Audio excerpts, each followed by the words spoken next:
Good morning students. இன்றைக்கி நம்ம பார்க்க போகிற லேத் அண்ட் ட்ரில்லிங் எக்ஸசைஸ் வந்து ட்ரில்லிங் அண்டு ரீமிங். இதுக்கு முன்னால் பார்த்தீங்கன்னா ட்ரில்லிங் அண்டு கவுண்டர் புல்லிங் பார்த்தோம், ட்ரில்லிங் அண்டு கவுண்டர் சிங்கிங் பார்த்தோம். இப்போது ட்ரில்லிங் அண்டு ரீமிங். இப்போ ட்ரில்லிங் அண்ட் ரீமிங் அப்படின்றது இப்போது ட்ரில் போட்டு அதில் ரீமிங் பண்ணோம்னா அந்த ட்ரில்லிங் பண்ண ஹோல் வந்து சர்ஃபேஸ் ரஃப்பாக இருக்கும். அந்த ரஃப் சர்ஃபேஸ் நம்ம என்ன பண்ணுறோம்னா கொஞ்சம் ஸ்மூத்னஸ் பண்ணுறதுக்கு தான் அந்த ரீமிங் சர்ஃபேஸ். அந்த ரீமிங் சர்ஃபேஸ் பண்ணோம்னா நமக்கு அந்த ட்ரில்லிங் சர்ஃபேஸ் வந்து ஸ்மூத் ஆகும். ஸோ அதுக்காக பண்ணக்கூடிய ஆப்ரேஷன் ரீமிங் ஆப்ரேஷன். இப்போ அதுக்கு நான் ஸ்கெட்ச் பார்ப்போம். இந்த ஸ்கெட்சை பார்த்துங்க.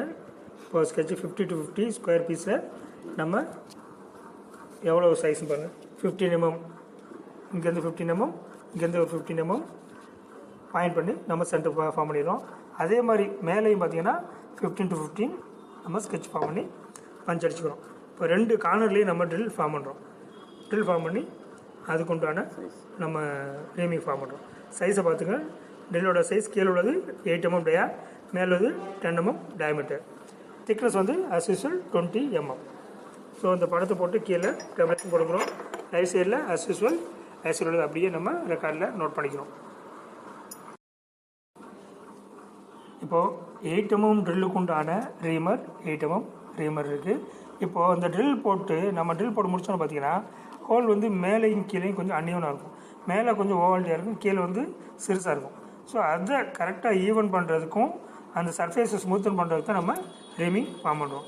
இது 8 mm drill and 8 mm reaming. இப்போ இதில் பார்த்தீங்கன்னா 10 mm ட்ரில் அண்ட் தென் அதுக்குண்டான ரீமர் பார்த்தீங்கன்னா. இப்போ இந்த இதுக்குண்டான ஆப்ரேஷனை நம்ம ட்ரில்லிங் மிஷினில் செஞ்சு முடிப்போம். ஓகே, நம்ம ஒர்க்குக்கு உண்டான ஒர்க் பீஸ் அதில் 2 கார்னர்லேயும் மார்க் பண்ணிட்டோம். 15 to 15 எடுத்து நம்ம பஞ்ச் அடிக்கணும். அதே மாதிரி கீழே 15 to 15 எடுத்து பஞ்ச் அடிச்சாச்சு. இப்போது ட்ரில்லிங் மிஷினில் மாட்டி நமக்கு தேவையான 8 mm அண்டு 10 mm டயாட்ரில் ஃபார்ம் பண்ணியாச்சு. இப்போ இதில் ரீமிங் எப்படி ஃபார்ம் பண்ணுவோம் அப்படின்றத இப்போ பார்ப்போம். இப்போ ரீமர் பிட்டை வந்து உள்ள சக்கில் இன்செர்ட் பண்ணுறோம். சக்கு ஸ்ட்ரைட் பண்ணியாச்சு.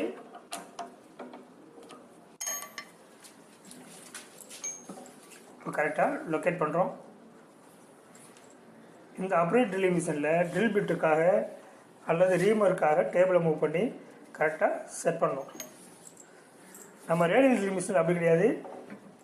டேபிள் அப்படியே இருக்கும், அதாவது ஒர்க் பீஸ் அப்படியே இருக்கும். நம்ம டூலை தான் நம்ம அட்ஜஸ்ட் பண்ணுவோம். இதில் அப்படி கிடையாது. இதில் ஒர்க் பீஸ் அட்ஜஸ்ட் பண்ணுவோம்.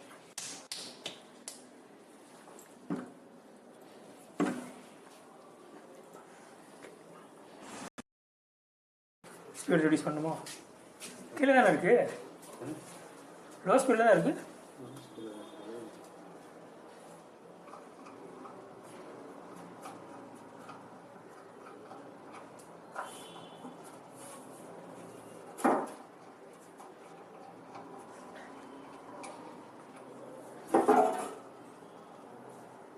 கடைசியில் தான் இருக்குது.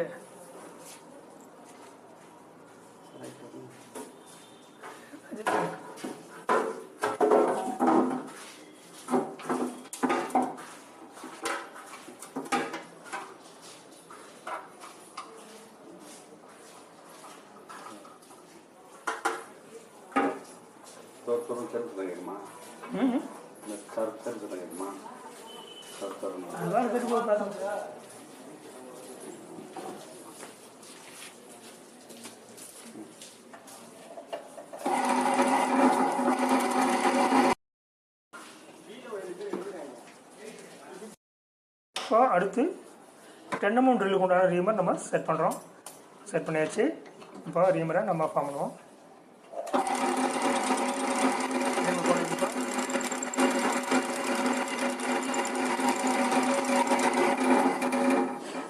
ரீமர் வந்து நம்ம ரொம்ப திக்னஸ்லாம் எடுக்க முடியாது. ஒரு 0.1, 0.2 அந்த மாதிரி தான் நம்ம அந்த டயமீட்டரில் ரெடியூஸ் பண்ண முடியும்.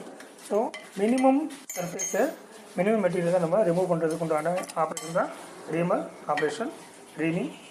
அது பார்த்துங்க, இந்த ரீமிங் ஆப்ரேஷன் பண்ணக்கூடிய டூல் வந்து ரீமர். ஸோ இதான் ரீமிங் ஆப்ரேஷன். ஓகே, ஸோ அது நீங்கள் வந்து பார்த்தீங்கன்னா தெரியும். அந்த உள்ள வரல் பார்த்தீங்கன்னா அந்த ஸ்மூத்தாக இருக்கும் சர்ஃபேஸு. ஸோ இது ரீமிங் ஆப்ரேஷன். ஓகே ஸ்டூடெண்ட்ஸ், இது வரைக்கும் நம்ம ட்ரில்லிங்கில் 4 எக்ஸசைஸ் பார்த்துருக்கோம். ஃபஸ்ட் எக்ஸசைஸ் வந்து ட்ரில்லிங் அண்டு டேப்பிங். இப்போ செகண்ட் எக்ஸசைஸ் பார்த்தீங்கன்னா ட்ரில்லிங் அண்டு கவுண்டர் போரிங். கவுண்டர் போரிங்கிறது கொஞ்சம் என்லார்ஜ் பண்ண அந்த ஸ்டெப் ட்ரில்லிங் தான், அது கவுண்டர் போரிங் சொல்கிறது. அடுத்து பார்த்தீங்கன்னா ட்ரில்லிங் அண்டு கவுண்டர் சிங்கிங். அந்த ட்ரில்லிங்கோட மேல் அதாவது அப்பர் சர்ஃபேஸ் என்ன பண்ணுறோம், கொஞ்சம் டேப்பராக ட்ரில்லிங் ஃபார்ம் பண்ணுறோம். இது கவுண்டர் சிங்கிங். இப்போ கடைசியாக ட்ரில்லிங் அண்ட் ரீமிங். அந்த ட்ரில் சர்ஃபேஸை ஸ்மூத்தன் பண்ணுறதுக்கும் அந்த ட்ரில்லோட டைமென்ஷன் மேலேருந்து கீழே வரைக்கும் சேமாக கொண்டு வர்றதுக்கும் நம்ம பண்ணக்கூடியது drilling and reaming operation. Okay students, இதோட ட்ரில்லிங் ஆப்ரேஷன் கம்ப்ளீட் ஆகுது. இப்போ நம்ம பண்ண ஒர்க் பீஸை பார்க்குறேன் பாருங்கள். ஃபர்ஸ்ட் வந்து ட்ரில்லிங் அண்டு டேப்பிங் தெரியுங்களா, உள்ள த்ரெட் தெரியுதா? ஸோ இதுதான் ட்ரில்லிங் அண்டு டேப்பிங். இப்போ அடுத்து பார்த்தீங்கன்னா drilling and counterboring. Second exercise drilling and counterboring. So ட்ரில்லை போட்டு உள்ள இன்னொரு என்லார்ஜ் ட்ரில்லை போட்டு நம்ம டெப்த் இறக்கணுமா, அது கவுண்டர் போரிங். இது மேலே வந்து ட்ரில் சர்ஃபேஸை டேப்பராக ஃபார்ம் பண்ணோம் அப்படின்னா அதுக்கு பேர் கவுண்டர் சிங்கிங். இப்போ கடைசியாக அந்த ட்ரில் சர்ஃபேஸையே நம்ம ஸ்மூத்தன் பண்ணுறதுக்கு நம்ம பண்ணக்கூடிய ஒரு எக்ஸசைஸ் தான் ட்ரில்லிங் அண்டு ரீமிங். ஸோ இது வரைக்கும் நம்ம ட்ரில்லிங்கில் 4 எக்ஸசைஸ் பார்த்துருக்கோம். நாளையும் வந்து நம்ம ஒர்க் ஷாப்பில் என்னென்னு சொல்லி தெரிஞ்சுக்கிட்டு பண்ணுங்கள். ரெக்கார்டையும் ஃபுல்லாக போட்டு கம்ப்ளீட் பண்ணிடுங்க. ஓகே.